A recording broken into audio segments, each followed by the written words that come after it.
Previously, Alice and Lord Elliot, who sits as Duke in his father's absence, have kept their love affair as secret as possible. Now, Alice is summoned to meet with Sir Alistaire Howard, the court seneschal, who is willing to keep their secret if Alice will use his influence over Lord Elliot. And this kind of springing one on you, Alistaire wants to have a conversation with you. Refresh me. Alistaire Howard. So Alistaire Howard is the he is the knight and seneschal of York, and he is the one guy who Hugh Godwin told Robin, at least from Hugh's perspective, Right. Robin could trust him. And you know Alistaire, and he is like one of the main guys of the Duke.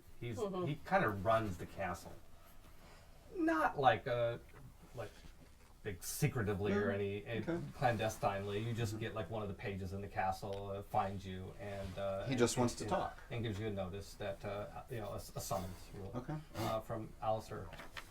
So you respond, I assume. Absolutely, with my feet. Right. Okay. So you go. You're brought in, and he's please. He comes over and takes your arm and sits you down at his little table there, and brings a board. And, Alistair, thank you for the courtesy of your invitation.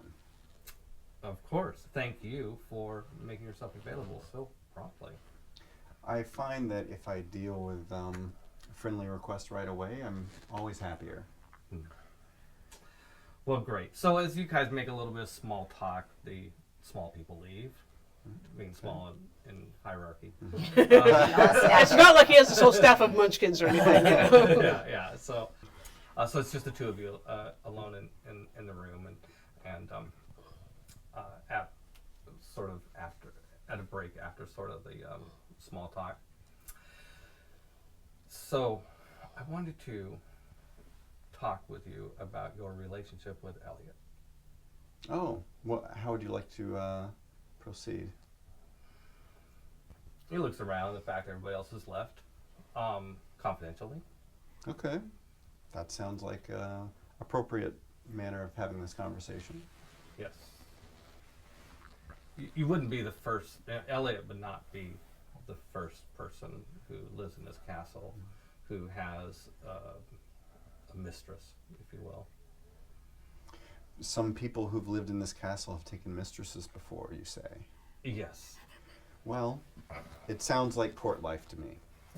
It is court life. I would advise you to be a bit more discreet. Discretion. Absolutely, I understand your meaning. Elliot is quite taken with you, of course. He is that. He's full of springtime.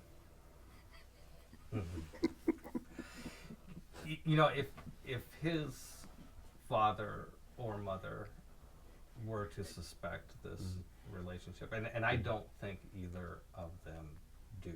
I'm not sure anybody does in court. I just have a sort of a good eye for this sort of thing. It could be, life could be made difficult for you. Well, we do have a close friendship, and it would not be the first time someone cast aspersions toward people's personal, private relationships for their own political gains. That's the nature of court. I understand your meaning, and your cautionary note about discretion is well digested. I hear you. I think that Elliot feels confident that his mother, in fact, would be a solid supporter of any of his feelings toward me, in fact. But I have advised caution and patience. I would continue to advise caution and patience.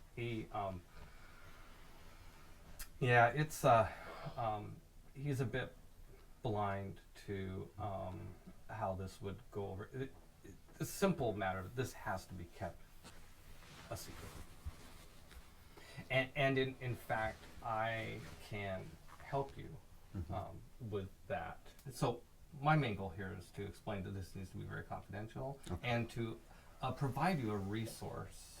You had mentioned you have a. And so he'll signal, and a gentleman will come in who you know. You've seen this guy around court. His name is Reginald Fry. Reginald Fry. He's just like one of the attendants around court, and you know he actually tends to pay particular attention to Yvain. So he comes in, bows to you, gives you a nod, and then he turns around and leaves. After he leaves, he says, Reginald, he provides delicate arrangements within the fortress, within the castle. Ah. So in terms of arranging your meetings with He's Elliot, a steward of sorts? he arranges things. So if you, so here's all I'm suggesting is that your meetings with Elliot, coordinate with Reginald, time and a place. Try to avoid the seductive glances across court. The little eyelashes. Well, I can't avoid his glance. We'll have to find a way to coach him as well, but we can work on that. Right. Do you have any concerns about Elliot's situation? Now I'm moving away from the question of romance, moving into more the question of Elliot's. He's heavily influenced by his mother. I had surmised. Do you consider yourself loyal to the Duke? I do. How loyal? I owe him a life debt. That is, I am indebted to him until the end of his life.